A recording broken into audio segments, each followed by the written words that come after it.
Tehran's network of terror now extends to journalists and their families, as Iran runs a campaign of threat and blackmail in an attempt to secure positive news coverage. A new report claims more than 50 international journalists have suffered intimidation in the past year, with 12 receiving death threats. Reporters Sans Frontières, the RSF, a watchdog group that reports on press and media freedom, reckons Iran is using their judiciary to punish journalists, and to threaten and detain their families within the country, and a network of spies to intimidate journalists from other parts of the world. Earlier this year, Washington Free Beacon witnessed members of Iran's state-controlled media monitoring and photographing journalists who were covering Vienna's nuclear conference.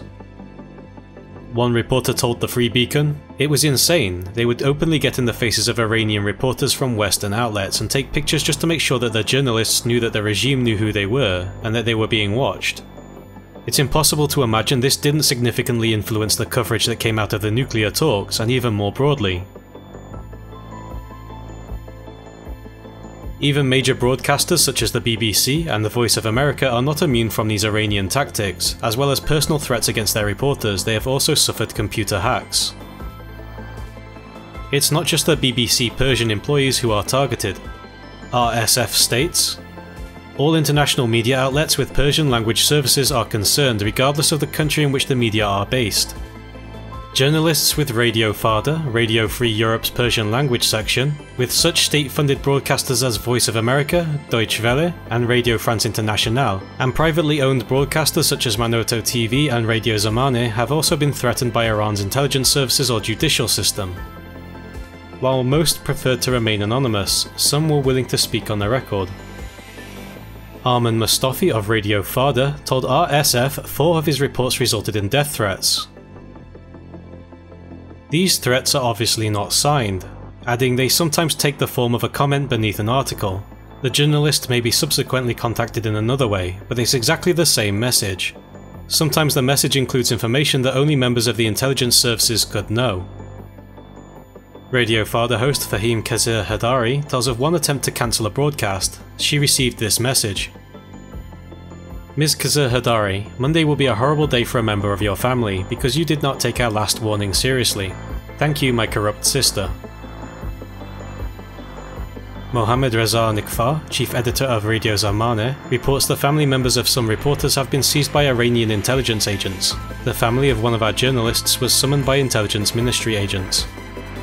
They said, "Tell him to stop collaborating with Radio Zamaneh." Nikfar continued, saying another journalist, a former prisoner of conscience, has been threatened several times by telephone. They tell him his family will suffer the consequences if he does not return to Iran. According to RSF, more than 5 journalists have been arrested after arriving in Iran and sentenced to prison terms between 3 and 12 years. RSF condemns efforts by the Iranian judicial system and intelligence services to influence the Persian language sections of international media outlets by putting pressure on Iranian journalists based abroad and on their families still in Iran. Beyond threat and blackmail, Tehran has forced a financial crackdown on some Western media. BBC World Service Director Francesca Unsworth reported that the assets of more than 150 BBC reporters were frozen, making financial transactions within Iran impossible.